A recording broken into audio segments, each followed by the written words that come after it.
I'd like to welcome everyone to London City Council meeting. If you'll please stand and join me in the Pledge of Allegiance, followed by a moment of silent reflection. I pledge allegiance to the flag of the United States of America and to the republic for which it stands, one nation, under God, indivisible, with liberty and justice for all.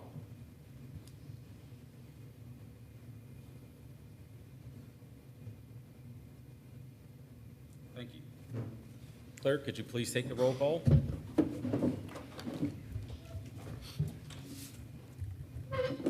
Eads. Here. Peters. Robinson. Here. Hayes. Present. Hitt. Here. Stahl. Present. Smith. Here. Okay. Has everyone had a chance to take a look at our minutes? Any corrections, changes? All right. All in favor of approving the minutes as written, say aye. Aye. Opposed, same sign. All right. Minutes carry. Communications and announcements. We do not have any this evening. On to our audience concerns. We have Anita Likens.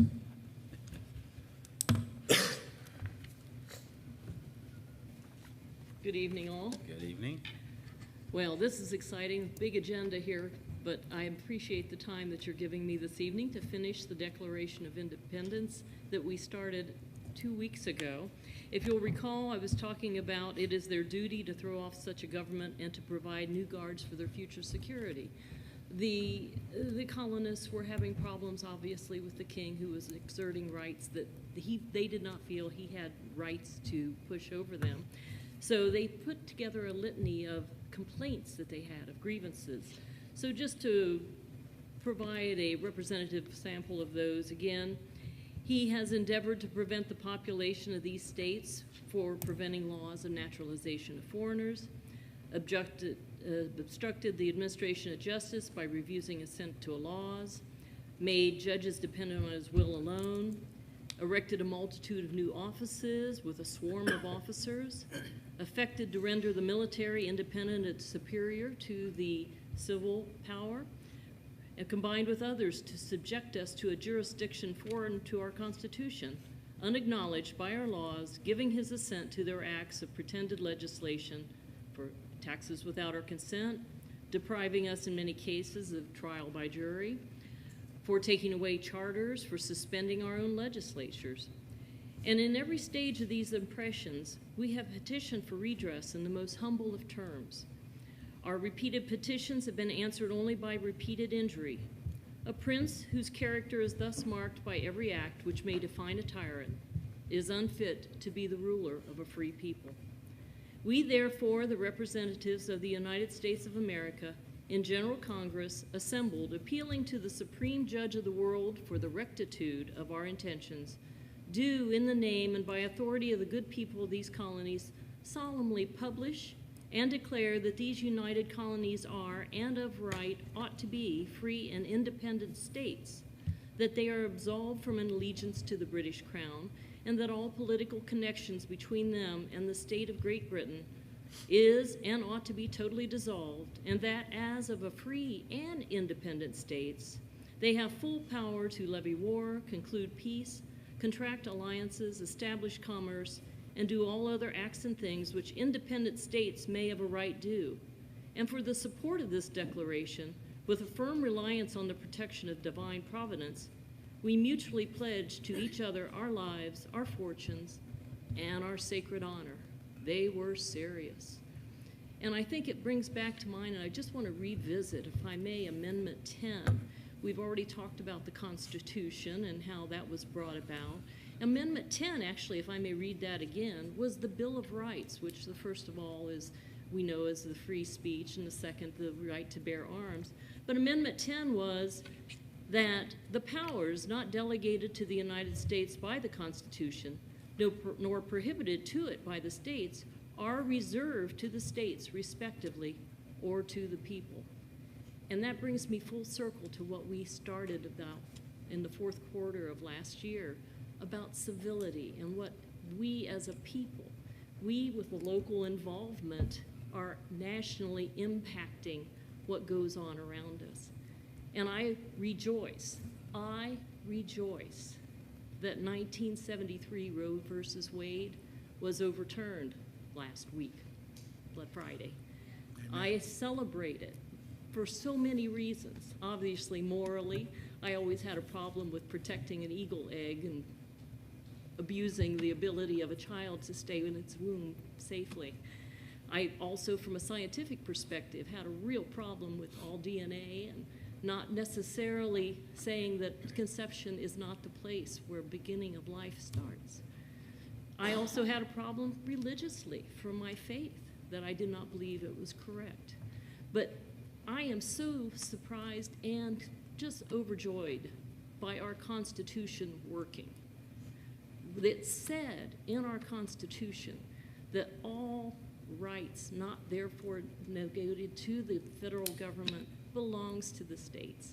And the states now have the right to choose whether they are going to implement abortion or not in their given states. It is not a federal mandate. It is not a federal mandate by a Supreme Court that was never given that right to do to begin with. So again, I rejoice that our Constitution is still in place, that we are a free people, and that we can work together civilly, even though it took 50 years to get here. So, gentlemen, thank you for your attention. Appreciate the time. Thank you. Thank you. All right. Next, we have Stan and Diane Cavey. If you don't mind, I'm just going to sit here. I've never had trouble talking too loud. So Yeah, actually, if you could use the, all can't hear me, let me know. yeah, if you could use the microphone because the recording, so you can hear it online. Well, then Yep. maybe I don't want to use it.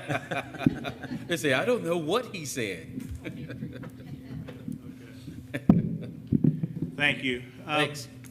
As you well know, I've lived on Graceland for over 30 years. When we moved there, we were one of the young peas, and now we're the old farts that's living there, so excuse my language, but that's true.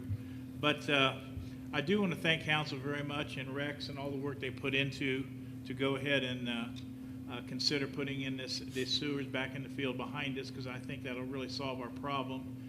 Diane and I, she's been a realtor, residential realtor for over 25 years. I've been a commercial appraiser, and I can assure you, every resident, and as you all well know, that's going to help the values of every house back there when we get this problem solved. So I think that's a great thing.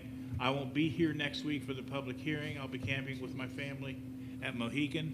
So that's why I came tonight, to let my view and let you know that Diane and I are totally in favor. And I've talked to a lot of the neighbors, most of the neighbors, and I haven't found anybody not in favor. Even a couple of those that won't have any direct benefit, they realize the importance of having the whole plat out there, free of any kind of flooding in the future. And I hope the city will give me the ability someday to take that sign down that says the street may flood. So with this new thing, so after a couple of years of no flooding, or 3 years, maybe we can get that sign down. I do want to say one thing.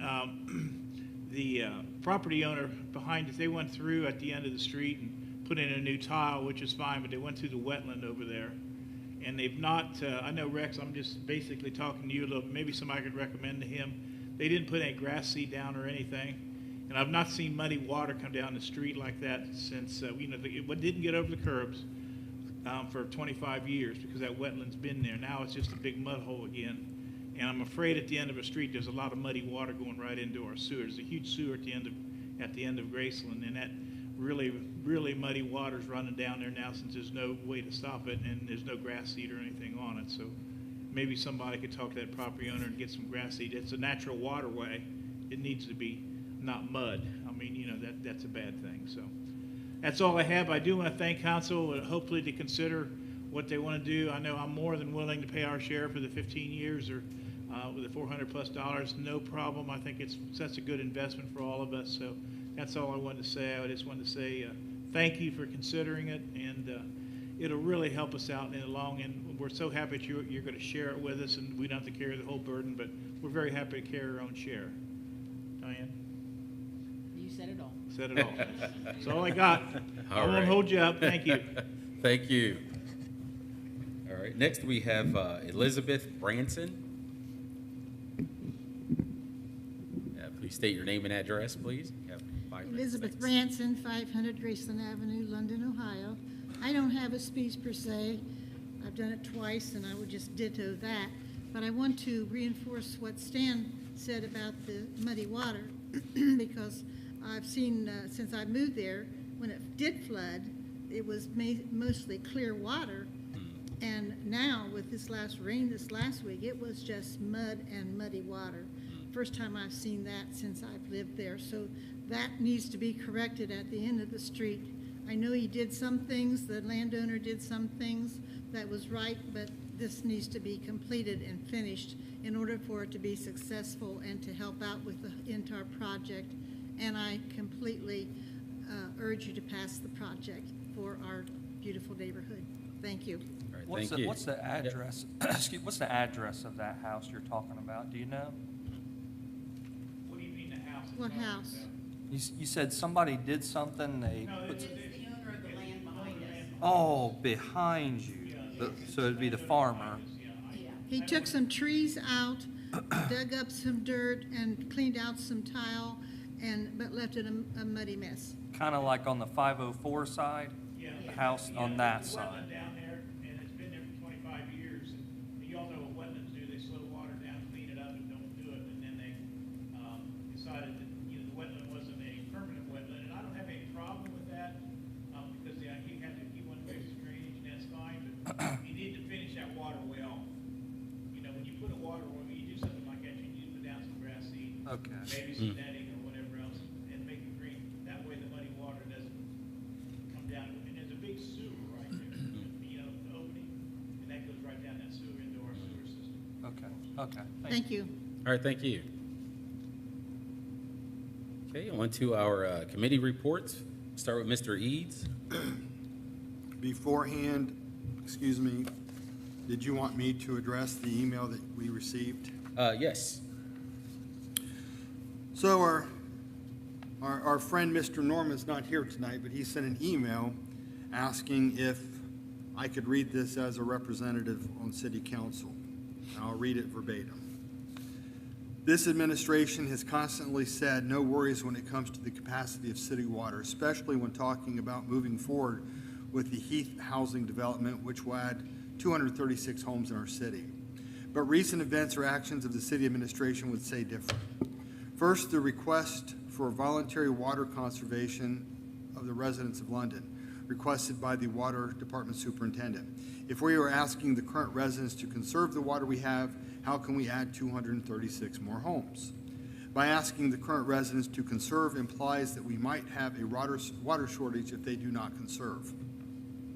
Secondly, the closing down of the children's splash pad at the city's public pool. It was done to, again, conserve water. We were told at the public services meeting that it only takes 800 gallons to fill the pad. That original 800 gallons is then recycled, and it is estimated that another 300 to 400 is lost by overflow or evaporation throughout the day. So let's say we are completely refilling the splash pad every day, 800 gallons. Then we are losing 400 gallons a day through overflow or evaporation. That's 1,200 gallons a day. My average daily use with 3 adults and not watering the lawns is about 95 gallons a day. If the people in the proposed 236 new houses do the same amount that I do, that will cause an increase of 22,240 gallons of daily water usage. If we're shutting down something in the city that only uses 1,200 gallons of water a day because of a concern of a water shortage, how can we move forward with a project that will create 22,240 gallons of daily increase? Lastly, there is legislation coming before council tonight that will amend an ordinance that will give the city the power to enforce penalties on any citizen that violates the ordinance. The fact that the city is concerned about how they will enforce the ordinance implies that there is indeed a concern about the city's ability to provide water to the current residents, or at best, it is a measure being taken because they foresee a need to enforce this ordinance in the future due to the development of new homes. Again, while this administration says no worries, the actions they have taken seem to imply something different. Thank you for your time, Mr. Michael Norman, 188 South Oak Street, London, Ohio. Yes, administration, would you like to address that The first thing email, is there's please? a lot of things he said that the people that were at the meeting, that's not what was said. So he can interpret what we said however he wants. But there's a lot of municipalities that have these things in place as fail-safes for when they're real bad droughts. Right now, we got down no lower than 20 feet in each tower. That means we had 40 feet total. Before the second tower, 40 feet is what we would have anyway. So we have as much water as a full tower through this whole thing. It was very dry, and as you saw around municipalities around Ohio, they were enforcing things. I know Marysville had an enforcement in. So we just want to be more proactive than reactive. So if there is a super, super bad drought for a month or a month and a half, that we're able to have something in place to where we can say, hey, don't water your lawns, or there'd be something where odd numbers one day, even numbers another day. So, not sure where he came up with or interpreted what we were saying yesterday. I'll let Rex touch a little bit, I think, on the splash pad, because that wasn't true. The water department did come in and shut the splash pad down for a weekend. Their assumptions was that the splash pad used an absorbent amount of water. Our recreation director followed the orders that they submitted, except there was a paid party that weekend, and they anticipated on using the splash pad, so he turned it on for their parties. After that, I met with TJ, and I'm like, look, that's one of the main draws for our pool. People come and pay season passes to use the splash pad. So I basically negotiated with him. I said, how about if we just shut it down and run it like 2 hours a day or something, and have it posted that we're going to run it? And he agreed to that. And what Landon did was run a little experiment. He shut the refill valve off and let the thing run. And then he saw the water consumption was not very much at all, so he let it run a whole day. And the pit went halfway down. The pit holds 800 gallons. That means it used 400 gallons of water a day, not 1,200 gallons as in the email. Somehow or another, he got the 8 and added 4 to it and thought it used 1,200. The pit holds 800 gallons. He shut the refill off. It dropped down halfway, so it used 400 gallons in that day. He does have it set to where it's on a sensor. You have to go and actually push it to turn it on. If nobody's there and doesn't push a button within so many minutes, it shuts off. So we're conserving water in the splash pad. I just wanted to touch base on that to make sure you understood that basically the water department thought that the splash pad would use a large amount of water, and it's not. There are some places in this town that is using an absorbent amount of water and watering small patches of grass. And for some reason or other, they can't seem to shut it off in the tune of a lot of water, like maybe 20,000 gallons a day of water. So those are the kind of things that we want to try to get people to realize. You got to shut that stuff off. And, whenever your grass starts turning, I don't know, a different color of yellow because it's being overwatered, that's a bad sign too. So we are just basically following what other municipalities have on the books. It's not going to be enacted unless there is an emergency, an extended period of drought, where the water levels drop lower than what we were seeing. We have recouped this week, I think, a total of 10 feet of water total. So we are, with the rainfall coming, people are watering less, we're recuperating. So we're just trying to make people aware of it. And we put some things out on the city's website and on Facebook, trying to coach people to water your lawn early in the mornings, late in the evening, so you don't get that evaporation. Don't water it during the heat of the day, because probably 50% of your water is going right back up into the sky and not staying on your lawn. So, and then these are things that are published by the EPA. TJ gave them to us, and we posted on our site. That's it. And when it comes to the 236 homes, as you guys heard at the last meeting, 236 homes is going to be over an 8-year period. Anthony can touch on what's going on with the second treatment plant, and we're very confident that we're going to get that up and running soon, which means that we'll be producing more water. So I think the biggest thing that we've got to get the word out to people is that we're not deciding whether or not they can build 200 the homes. It's already, my mind just went blank, zoned, I believe.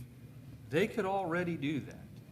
We're just changing the zoning, and in my opinion, it's so they can change the sides of the streets, and I'm okay with that too, from going from parking on two sides to one side. But if they wanted to put those homes in there, there's nothing the city could do.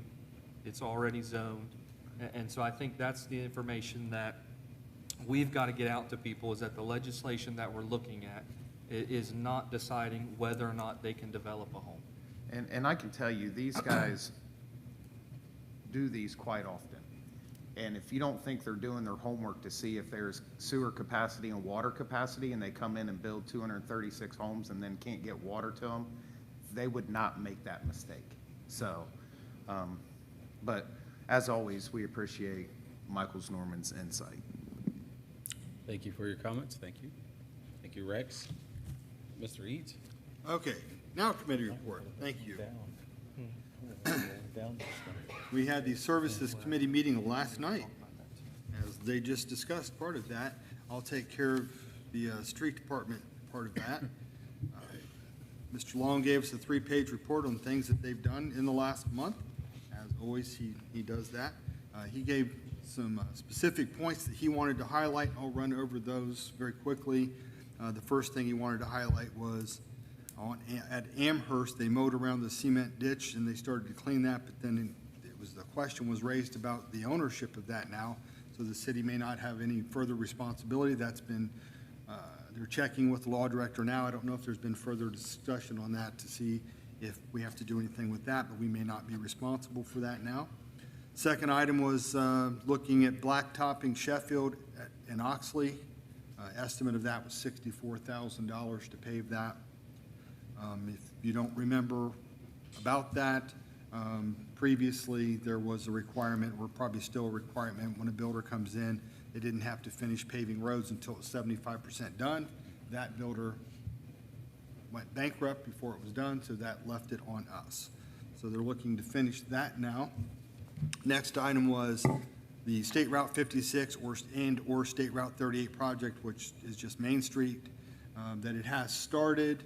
Obviously, we know that there's been a delay for part of that where they were going to close the road, but if you notice today, the delay in closing the road did not prohibit them from grinding and paving today on North Main Street, if you didn't see that already.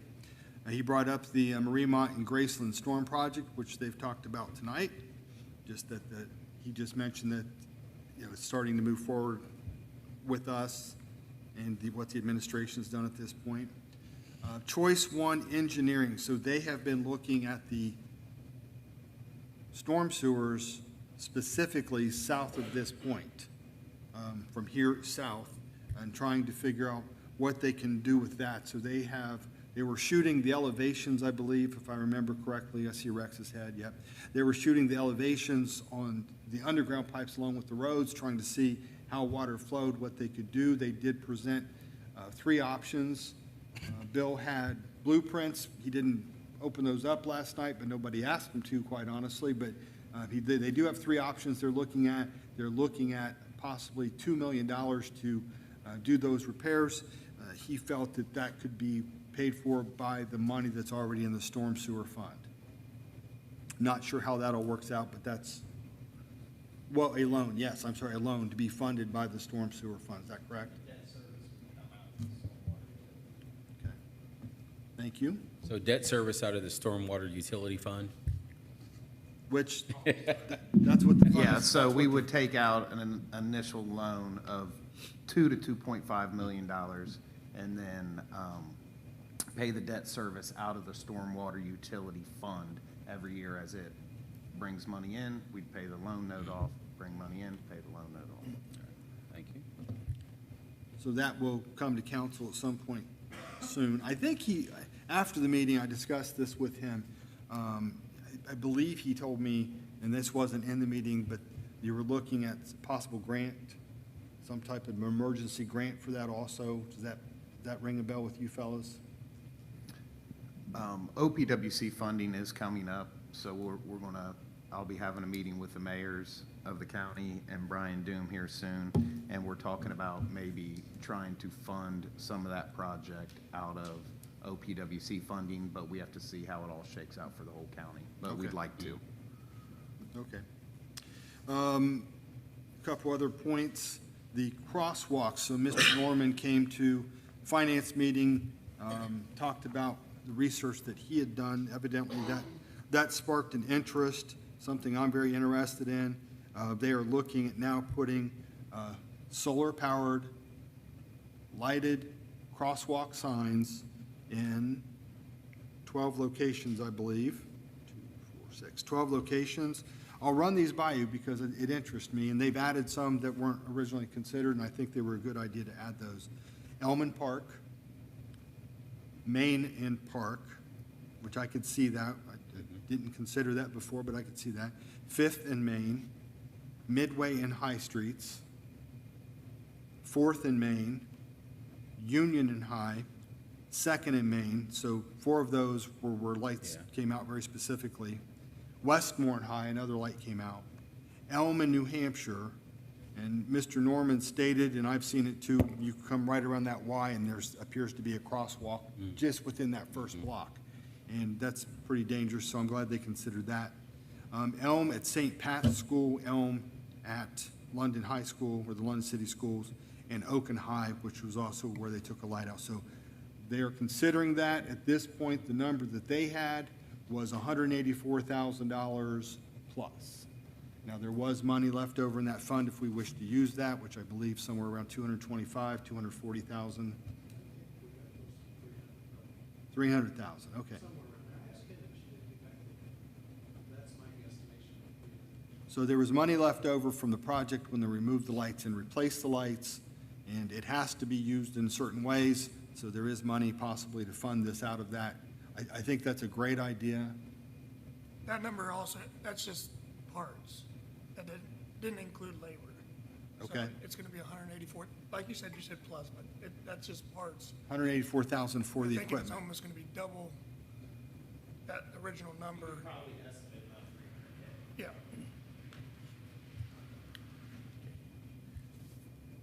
Thank you. And then he mentioned the camera that they purchased. They have used the camera, 4 locations, South Walnut, Olive, Shady. They tried to use it on Richmond, but that's too full, so they have to jet that out before they can get the camera in there and use it properly. There has been a number of sinkholes that he listed. Then he called them suckholes, not sinkholes. He explained the difference between the two. But there was 2, 4, 6, 8 different places that's come up that they've had to repair. It could have been because a catch basin has depressed now. It could have been a sewer line, gas lines. All of those were the reasons why the sinkholes existed. So that's what they've done, and that is the report from Mr. Bill Long through the Services Committee. Thank you. Mr. Robinson? Okay, I attended public service as well. I'll go over the park and recs. Last night was the first time we got to meet with Landon. So he went over quite a few things that he's going through. He's gradually working his way through all the kinks of becoming the new rec director. Adam Smith is now the new rec assistant. So he went through the pool revenues. So far, they've brought in $30,624. The projected number for the year was $42,000, so they're 73% to their projected numbers. They still don't have swim team practice or water aerobic invoices paid. So we're getting really close to that number. Concession revenues were at $11,000. Their estimated projected number was $13,000, so they're 85% there, and we're only through June. So through the pool, they've sold 70 pool passes. Last year we sold 61, so that's working in our favor. Swim lessons, we had 32 participants in June. July, we have 2 weeks of private lessons, 11th through the 15th, which is full. The 25th through the 29th is still open for private lessons. They'll have 1 week of group lessons. That's the 18th through the 21st. There's no cap on it right now. It's really depending on how many people sign up and how many lifeguards we have. I think he said a lifeguard could watch up to 4 people. Okay, That's the number. so depending on how many people and how many lifeguards are able, they can do up to 4 people. They can watch up to 4 people. The after-hours pool rental, there was only 2 parties that have been completed so far, but so far in July, there's already 7 more scheduled. So those are going to be after hours, which is like the 8 to 10. So that's working out great. They had the Madison County Marlins. They held a swim meet June 15th against Springfield Country Club. They had 150 swimmers, and they still kept the pool open. So he said the attendance to the pool that day, he didn't have the exact number, but he said it was up there in the most participated day that we may have seen with the pool. So that's all for the pool. Mary Mac Playground, the installation's almost complete. We're missing a piece. They didn't ship a piece, so those are on their way here. They are shipped. Right now, once the replacement pieces come in, then they can do the concrete holes, the backfill with them, get that filled so they can lay the mulch. They're looking at ribbon cutting set for the end of August. So that's exciting to see that. That's in. Also, they do have the wires ran to the cameras down there. So that is all set up. It's not actively working, but it's set up to be active. So exciting things going over there. The community garden, 13 of the 14 lots are being used, so that's a really good number. And then the only other thing we have is fall volleyball registration, which will be outside in the fall. Registrations will open towards the end of July. That's all we got from the Parks and Rec, and the next public service meeting will be August 3rd at 6 p.m. All right, thank you. Mr. Hayes? Safety meeting will be will be Tuesday, July the 12th, 5 p.m. in the conference room. Okay. All right, Mr. Hitt? I have nothing new. Nothing new? I have nothing. Nothing, all right. Mr. Smith? Just want to remind everybody, so last month, the month of June, the water department did not read meters. And so just to remind everybody, I know we get to August, we're still going to have people go, well, what was up with my water bill? So they did not read meters in June. It's a estimated bill that you'll receive for this month coming up. And with that, that will affect your August bill. Now, I believe what they tried to do, excuse me, was they tried to do a 12-month estimate. There are certain rules to how far they can do the estimates, but obviously your water bill, you know, if you, versus May, well, if you filled up your pool in June, you know, it's very different. So they did the best they could to estimate to the best of their ability. So if they underestimated in August, your June bill is going to be higher than what you're, you know, may be expecting, or if they were over, might be less than you were expecting. So I just want to try to continue to remind everybody that, keep that fresh in their mind, and that's all I have for that. All right, thank you. On to our city official reports. Yes, so good evening, and thanks to everyone for coming out. I do just want to touch on a couple things Anthony just said. So he is correct, they did a 12-month estimate, but some people haven't lived in their home for 12 months, or they built a new house. So, you know, might be a month or two estimate. They're still trying to get it as close as possible, but, you know, with them estimating all of June, and if you watered your lawn a lot in June, and you might be sticker shock when the reading comes in, but we're estimating so we can get those cellular meters in the ground. And Question. Can they call their meter reading in themselves? it's they already estimated. Okay, it's already done. Yeah, it's already done. So, but we do have over 1,000 cellular meters installed at this point. So they're gaining a lot of traction with that to try to get all those cellular meters into the ground, which is saving the city a lot of money without having to bring in a company to do that.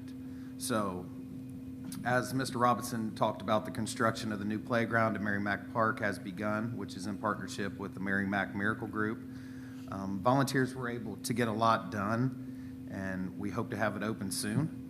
We are waiting for a couple parts and to complete the main structure and also some mulch so the project can be completed. I do want to thank all the volunteers who came out to help with the construction. It was a few hot days, and but they were able to get quite a bit done. If you've been able to drive back there, it is blocked off because we don't want kids on it yet for safety reasons. But with that being said, we're hoping a couple weeks we can get that thing open and let the kids get on it. So the Special Olympics torch run did take place on June 24th, and that's where we let or send off our local athletes. It's a great day at the park, and everyone really seemed to enjoy themselves. I do want to congratulate all those who participated in the Ohio Special Olympics Summer Games. And if you've been able to see some stuff on Facebook, the Madison County Tigers had a great showing at the event with many medals being won. The Cobra Show came into town with conjunction of the Strawberry Festival, which both seemed to be a great success. Over 200 Cobras made their way into London that day. Another great event in London, and I do want to thank the Ohio Cobra Club for bringing that here. They're also thank them for their dedication to the Cystic Fibrosis Foundation and the City of London. We always appreciate every year. They give a generous donation to our safety services, and they're able to bring that amazing show to this town every year, which brings in a lot of people. The London Independence Day fireworks were fantastic. Hopefully you guys were able to see those. I do want to thank you guys for your support for the fireworks display. I've heard nothing but positive feedback on the show, and I know these types of things really mean a lot to our citizens, so thank you guys for letting us have the opportunity to do that. Our first outdoor movie of the year, fingers crossed, hopefully, will take place tomorrow night, weather permitting. So if we can hold the rain off, we will be showing Paw Patrol the movie at Kelling Park at dusk. So we're excited to have Movies by Moonlight back this year. It's been a couple years since we've been able to do it. So with that, if it does get rained out, we'll try to get a rain date set up. We're looking at maybe August, we'll bring Paw Patrol back. We'll also be showing the Addams Family 2 on July 22nd. So just make sure to check social media and our Facebook page for any updates, especially for cancellations, for rain or bad weather. Mr. Eads did talk about this. Choice One Engineering has completed their storm water study for the south end of town. So we have come up with an initial plan that should help with some of the flooding issues that sometimes occur. We'll probably be looking to do a $2 to $2.5 million project in that area, which will alleviate a lot of stuff down there, but also alleviates for the whole town. We're finalizing our plan, and we'll be presenting a lot of that to the Finance Committee on Monday. So we hope we can get full support of City Council to continue our efforts to remedy the aging infrastructure and flooding issues that sometimes occur in our city. We did talk about, we will be trying to go for some grants to help offset that. Ohio Public Works Commission, OPWC could be a possibility. And then also the CDBG, that's another one I wanted, that Bill might have told you about that one too, which is a community developmental block grant, which is used quite often on the south end of our town where this project will be going on.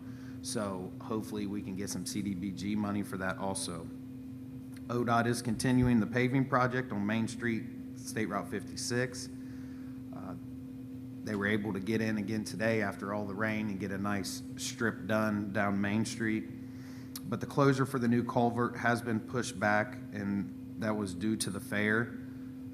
They had it in their notes. They didn't want to close it during the fair, and then they forgot about that note, and then they came back and said, hey, we don't want to close it so people can get to the fair.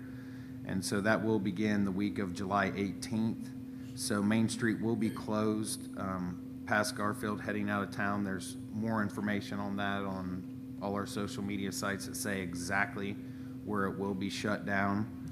So please make adjustments to your travel to avoid that area until it is completed. The MOLO fun fact is number 50, and that is how many entries we had in our 4th of July parade this year. Another great parade. I hope you guys were able to come down and check it out because it was just amazing. If you made it down, you saw that Main Street was just lined with people, and everyone really seemed to be having a great time. I do want to thank everyone who came out to watch the parade and the participants for making it another successful year. I also want to thank BST. They always bring in the flatbed trailer to help us out so we can see what's coming, so we can announce everyone coming down the road. The street department always comes in, helps us out, helps us get the road closed, bringing all the signs out, helping with traffic.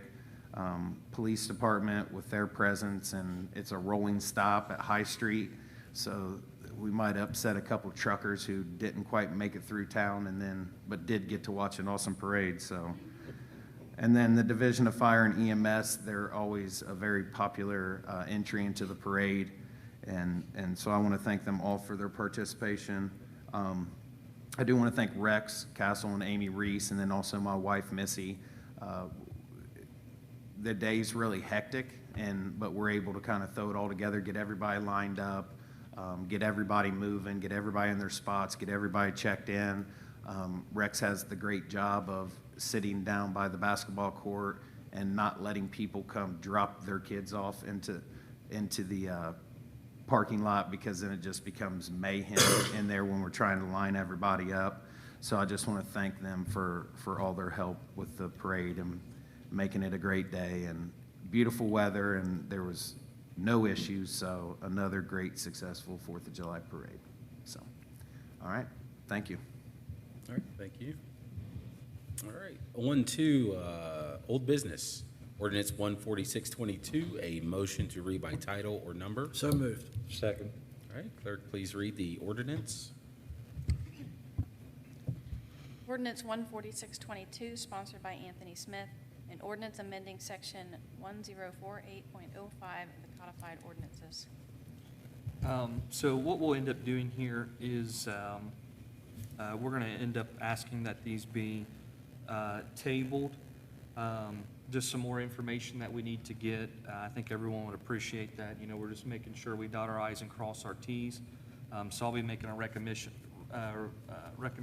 to table this, to leave it on the agenda but not have it read. Excuse me. There's a couple things we're still waiting on. There's been some frustrations with drilling for water.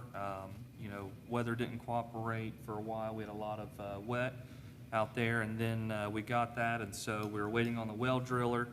They've had some issues with parts. I do understand that this is, with COVID, they're still dealing with shipping issues, product issues, things like that. I understand that. So we're still waiting to hear on some of those things. We are looking into another company to do the drilling. But at this time, until we've got absolutely all the information that we need, I just want to, unless you have any questions, I want to make a motion that we table 14622. All right, so we have a motion to table I'll second that. and a second. All right, clerk, please take the roll call to table this ordinance. Eads? Yes. Peters? Robinson? Yes. Hayes? Yes. Hitt? Yes. Stahl? Yes. Smith? Yes. Okay. On to ordinance 14722, a motion to read by title or number. So moved. Second. All right, clerk, please read the ordinance. Ordinance 14722, sponsored by Anthony Smith, an ordinance amending section 1042 of the codified ordinances. So same thing, the difference really in these ordinances, one is really mainly for the sewer, affects the citizens. This is the main part that affects the water, mainly affects the businesses. This was definitely used to try to offset as much cost as we could to the individual residents. But same thing, unless anyone has any questions, I'd like to table this, leave it on the agenda, but not have it read at the next meeting. Okay, so a motion to table. Second. Second. All right, clerk, please take the roll call. Robinson, Yes. Hayes, Yes. Hitt, Yes. Stahl, Yes. Smith, Yes. Eads. Yes. Okay. On to Resolution 14822, a motion to read by title or number. So moved. Second. All right. Clerk, please read the resolution. Resolution 148-22, sponsored by Josh Peters, a resolution of necessity for a special assessment for improvements to the system of storm or sanitary sewerage for the Graceland Merrimont project. All right, and Josh Peters is the sponsor on this. Does anyone have anything to add to this? I know we discussed it a little bit earlier. Okay, and we have a public hearing for that set up for the 21st. That's July 21st. Okay. On to Resolution 14922, a motion to read by title or number. So moved. Second. All right, clerk, please read the resolution. Resolution 149-22, sponsored by Anthony Smith, a resolution authorizing the safety service to advertise for bids and enter into a contract for improvements to the stormwater system. This is just the next step of the same legislation that we just looked at. So I don't have anything else to add to that, Okay. other than leaving it on. All right, so motion to table that too? No, Just not- leave that on? This is Okay. just, yeah, All right, we'll leave that on. this is a whole separate project. Okay. Sorry. Oh, yeah, that's right. We'll leave that one on. Okay, on to Resolution 15022, motion to read by title or number. So moved. Second. All right, clerk, please read the resolution. Resolution 150-22, sponsored by Josh Peters, a resolution increasing appropriations. Okay. Anyone have any information there? Because Josh Peters is not here. Well, this is the money to fund it. Right, yeah. The money to fund the Graceland Meeitng project. So all of these things should go together. All right, so we'll leave that one on as well. Okay, on to Ordinance 15122, a motion to read by title or number. So moved. Second. Okay, clerk, please read the ordinance. Ordinance 151-22, sponsored by Rich Hayes, an ordinance amending official zoning map. This has to do with the Heath property, parcel 31-01226-000, and a portion of 31-03126-000. What we're wanting to do is, this is currently zone R3. We want to make it PUD, which is Planned Unit Development. Planned unit zoning will provide site design flexibility for the builders and also for us. There'll be 3 proposed access points to this property. There'll be active open space areas with a central park and a playground. There'll be a multi-use path from High Street to Lafayette Street. Be a traffic calming circle at the center of the site. Proposed model homes include ranch and 2-story slab and basement. Square footage is 1,600 to 3,000 square feet. Landscape buffering will be provided as well as drainage improvements. And do we have a representative from Pulte here tonight? Yes, we do. Would you like to come up and speak on anything that I may have missed, or?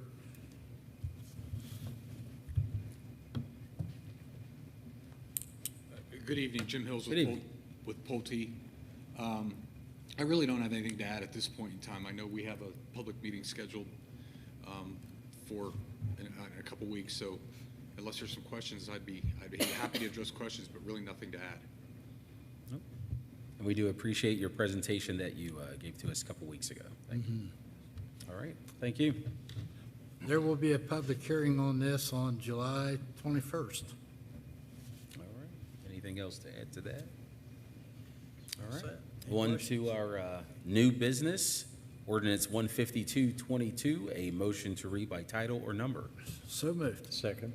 All right, clerk, please read the ordinance.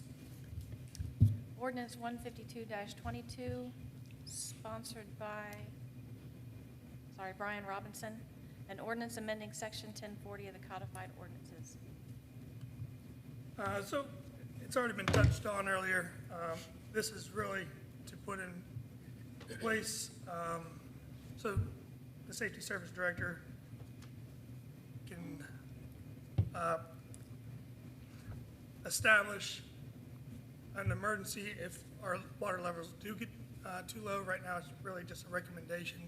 There's really no authority placed into it, so it gives a list of things: water main break, any physical, mechanical failure at the water treatment plant, dry or drought conditions, restrictive of water supply by state or federal authorities during a water emergency. Non-essential use of water, including but not limited to the following, may be restricted as provided in this section: watering lawns, commercial, residential use of water to wash boats, cars, trucks, and other vehicles, filling swimming pools, watering from hydrants, washing sidewalks, driveway, porches, and building exteriors, the sterilization, blow-off, and testing of water lines or sewer mains, the burning of trash, wood, or other combustible material. It's basically so we have something in place if we do ever come to the point where we need to limit water usage. All right. I would like to add, Yes. you know, if you look at this, we're not asking people not to take a shower. You know, and one of the biggest things when you look at this is, you know, and maybe people don't know is, you know, why would we worry about limiting our, you know, the usage of water to make sure? Well, one of the biggest things is that when you go through a drought, we're more susceptible to fires and things like that. And so, you know, that truck, it pulls up to your house. We want to make sure the water's there so that they can extinguish the fire. You know, and again, it's if you read on there, it's very specific. I hope it's not blown out proportions. I don't think it will be, but you know, it's talking about during emergencies, and it's talking about restricted, non-essential uses of water. That's what we're looking to limit.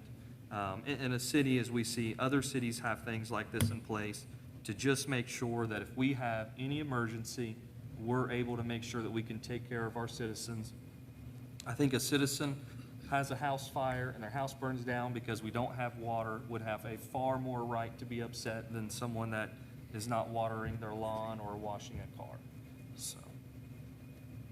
All right, anything else to add? Yeah, so Yes. last night, at the services meeting, there were a couple specific questions that were asked or addressed by the administration, not necessarily being asked.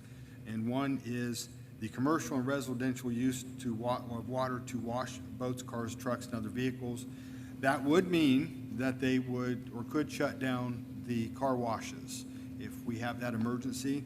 Specifically, I asked about watering your flowers, and that's not addressed in here specifically, and the discussion last night was generally when you water your flowers, you're watering a specific plant. It's not turning your sprinkler on for hours at a time and hitting everything, so it's much more directed. That probably would not, or at this point, that's not going to be something that would be prohibited. But I could see the need to have this, regardless of whether we have one working water plant or two, if we're in drought conditions. I can see the need of being able to say, we need to limit this somehow. So that's why Brian sponsored that last night. That's why it's here tonight. All right. Anything else to add to that? And I do agree with that as well. We do need to have this in place to be proactive, and we're not putting this in place right now. This is just in case we do run into an emergency situation. So, There's an emergency measure on this, correct? Yes. I'd make a motion to bypass 3 reading rule on it. okay. Second. And a second. Clerk, can you please take the roll call for suspension? Robinson, Yes. Hayes, Yes. Pitt, Yes. Stahl, Yes. Smith, Yes. Eads. No.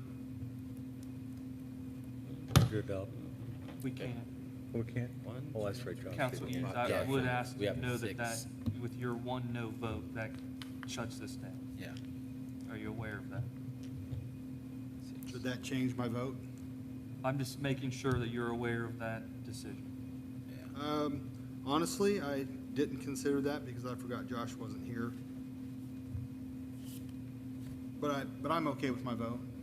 It can come back up for discussion next meeting, All right. if Thank- anybody wants to come to discuss it. All right, thank you. On to ordinance 15322, a motion to read by title or number. So moved. Second. All right, clerk, please read the ordinance. Ordinance 15322, sponsored by Josh Peters, an ordinance to increase the municipal income tax by 0.40% per annum for a continuing period of time, commencing January 1st, 2023, of which increase 1/4% per annum shall be used for the purposes of providing funds to pay costs of acquiring, constructing, furnishing, equipping, improving, maintaining, and repairing municipal fire department facilities, to pay general operating expenses of the fire department, and to pay any expenses and debt service charges for the debt incurred in connection therewith, and 0.15% per annum shall be used for the purposes of providing funds to pay costs of acquiring, constructing, furnishing, equipping, improving, maintaining, and repairing municipal police department facilities, to pay general operating expenses of the police department, and to pay any expenses and debt service charges for debt incurred in connection therewith, and declaring an emergency. All right, and again, Josh is not here this evening. Is there anyone that has anything to add to that?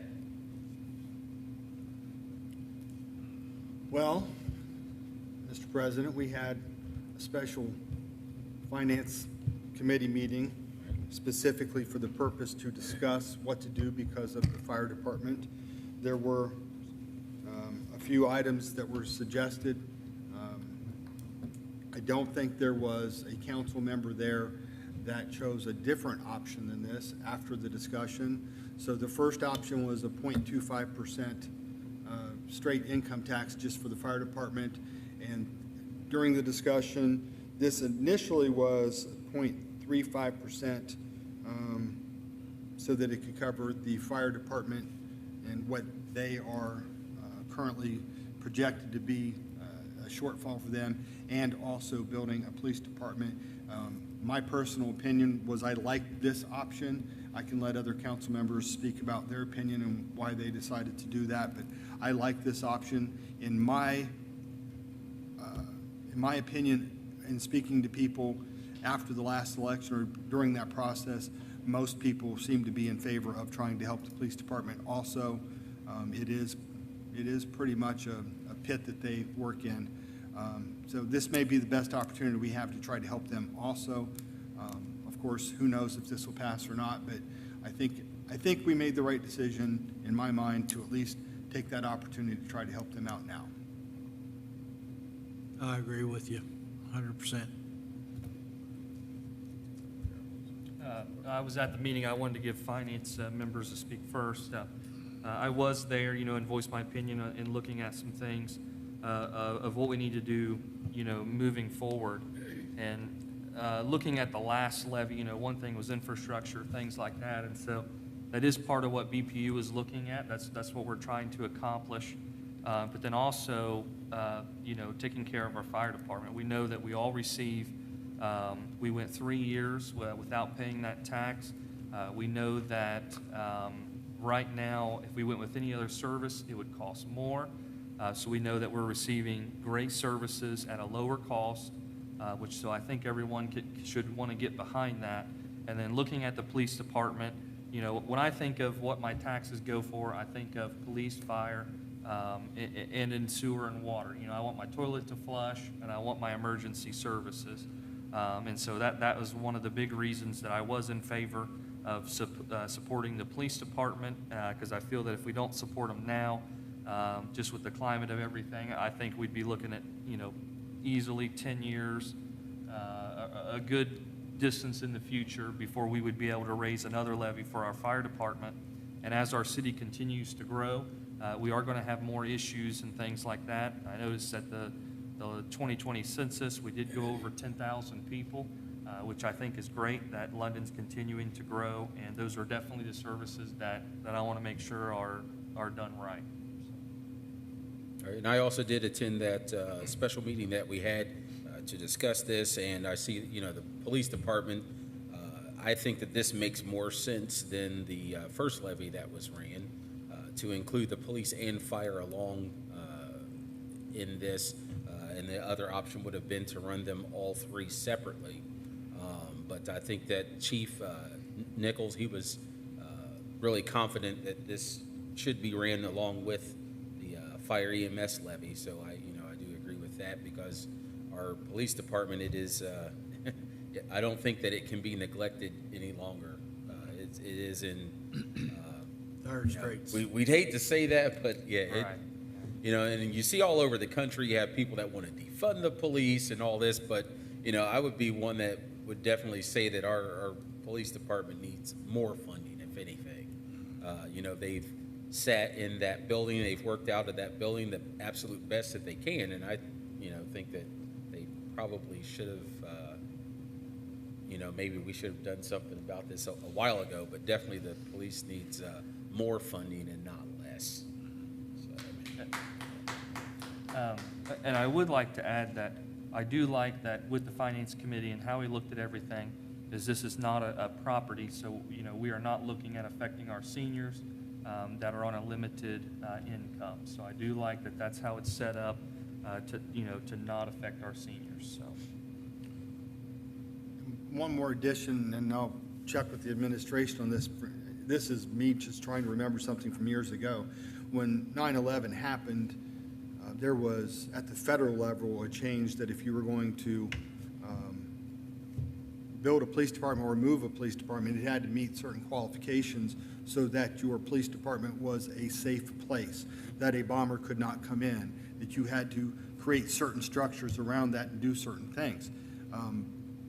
That's one of the reasons why we can't just move the police department to a vacant building. We can't just put them here upstairs, because it would not meet those qualifications. So regardless, if they run out of space, or if something happens there, we're going to have to deal with this one way or the other, and we're going to have to do it in a way that meets the federal guidelines at that point. Am I correct about that in the administration, that they have those regulations now? Yeah. Yeah, so we would have to do it in a certain way. So a lot of people have asked that. I think hopefully that helps answer that question some.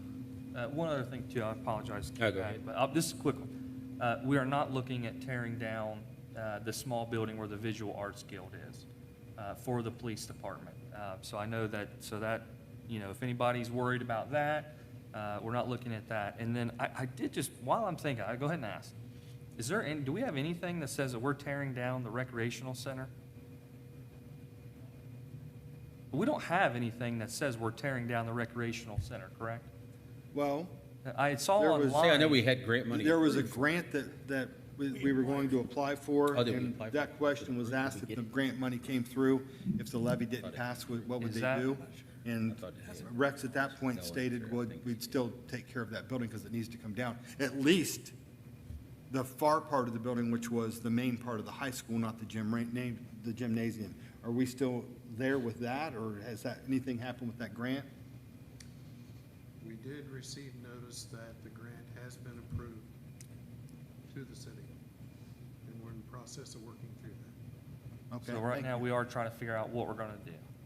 Okay.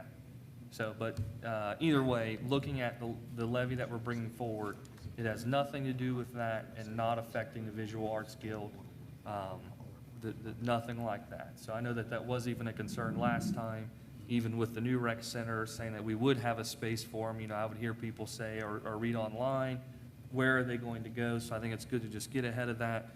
We're not looking to do anything of getting rid of their building, so. Yeah, nothing will be done to the London Visual Arts Guild building, and we're still working through the process of, we want to have everything lined up of how we're going Right. to do everything with this grant. So once we work through all that, we'll be coming to you guys to get more in depth with conversations about that. Okay. All right. Okay. Anything else to add here? there is a emergency on this, and we're pushing for time, correct? It can go full? Emergency has to be on there. If it does go to 3 readings, we need Oh, yeah, to the Right. Board of Elections. yeah. It can go to full 3 readings. Okay, Yep, let's all right. do that. Okay. Thank you, everyone, for your comments. On to Resolution 15422, a motion to read by title or number. So moved. Second. All right, clerk, please read the resolution. Resolution 15422, sponsored by Josh Peters. A resolution to place the issue of increasing the municipal income tax by 40,000 or 40 hundredths of 1% per annum for a continuing period of time as provided in Ordinance Number 15322 on the ballot at the election to be held on November 8, 2022, and directing the Board of Elections of Madison County, Ohio to conduct such election and declaring an emergency. Okay. And it's just a resolution to allow us to have the Board of Elections to add that. So is there anything we want to add to that at all, or just leave that on as well? All right. Just leave it on as well. We'll leave that on as well. Thank you, everyone, for all of your comments and interjections this evening. On to roundtable. We will begin with Mr. Eads. Thank you, everyone that came. I do appreciate that. I appreciate being able to talk to a few people before the meeting. One of the a small issue that came up that I know that we asked about was the traffic, or the railroad crossings. There's a few that are very bad. I'm glad to report we didn't really hit too much, but at least the railroads have been contacted, even though they're not doing anything yet. Very specifically, Cherry Street is always very bad, South Madison and South Oak. This is a part of the line that's not used anymore, except for maybe once or twice a year when they go down to the, what's the correct name of the plant now? Armalay, I'm sorry, there you go. Armalay. Arm & Hammer, Purex, whatever it was, the Armalay plant. So they do take a load down there a couple times a year, and that's why they keep that spur open, but they don't take care of those tracks. And that is, we can't take care of the tracks if I'm not mistaken. We're not allowed to go in and pave that. They have to do that under their own specifications. So those are awful. I'm glad that they're looking at it. Thankfully, we got some water, so we don't have to worry about whether or not we're watering our lawns now, and hopefully all of that's going to move forward. I would like to mention, especially to you, Anthony, that in a meeting earlier when Mr. Lalonic showed up, he did say that he was going to give full presentation. He hasn't done that. Do you know, does he expect to come give the full presentation to the people here at a city council meeting? I'm sure. Yeah, Okay. yeah, once we get some more information, it is interesting that even with the banks and the loans, going through it's just dealing with the government, to make sure, but we do get a lot of special benefits doing that. And so, like, even when things are submitted, we can't, even at the next meeting, we couldn't vote on it, and let's say it passed, we don't get to go next month and say, okay, everything passed, want to apply for that loan. So it's really strange. But yeah, I'm sure Steve will be here and give a nice presentation so everybody can have all the information of what's going on. We wanted to make sure we've got more time, have all the I's dotted, T's crossed, everything worked out. It's been very frustrating with the drilling. I think they've tried to be very patient, very fair, understanding. The weather, nobody can help that. You need parts, and I understand that, and there's difficulties. But we got to move forward, so, but, yeah. Okay. All right, thank you. That's it. All right, Mr. Robinson. I just want to thank everybody for coming out. I just want to thank everyone for the parade. It was great. My kids had a great time. There is one thing, I'm going to challenge the baseball and softball teams, because I did have multiple people say, where's the baseball teams and softball teams? Next year, baseball teams and softball teams, no matter if you're LABC, travel, whatever it is, get out there. People in the town love to see the kids out there. So that's the one thing that I do miss at the parade, is watching the kids get out. We saw the football team, but the baseball and softball team were missing this year. But Yeah, and it was odd because every year we have 5 to 8 LABC teams fast pitch, and LABC sent it out to all the coaches because I'm a coach, and I got the email, and none. And another one is, we only had one 4-H group, and we usually have about 5 4-H groups. So that was the two things we were kind of down. Last year, we had about 60. This year, we had 50, and that's kind of where we lost 10 participants was baseball, softball, and 4-H too. But you never know. It's kids and people on vacations, and sometimes it's tough to do it. But I agree. People love seeing the kids in the back of the truck throwing candy as hard as they can. Just one more thing also, along the kid line is fair's next week, so if you have the opportunity to go down to the 4-H, they have all the list of all the programs. These kids are putting a lot of time into it, and having people in the stands watching them present their presentation, whatever it may be, means a lot to them, makes them a little bit more nervous, but it is welcomed, and I hope you guys can make it down there and see that all the hard work these individuals are putting into, because I have a little one that's in it, and it's 7 days a week, and it's from December all the way through next week, so they do put a lot of time. So if we could get out there and support them, that'd be great. Public service, August 3rd, 6 p.m. Yeah. Okay, thank you. Mr. Hayes? Got a lot to say tonight. Ms. Likens, thank you for reading. Appreciate you doing that. We just had 4th of July, thank God. A lot of good men, a lot of good women bled a lot of blood for us to have that day. A lot of them, ultimate sacrifice. And I thought about that. I got to be a part of the parade. I got the police department trusted me with their truck. I appreciate that. I didn't wreck it. Had a good time with it. But, you know, we just, sometimes I think we take it for granted, but I know we're going through a lot of upheaval right now and everything, but by golly, it's still the best country on the face of the earth, and we got the best people, and God loves us, you know. We got a great country here. I want to thank everybody for coming out tonight. Had a lot of good discussions tonight.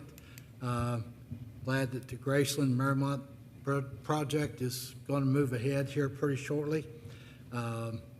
Exciting time for the city right now. New homes coming in. We're growing.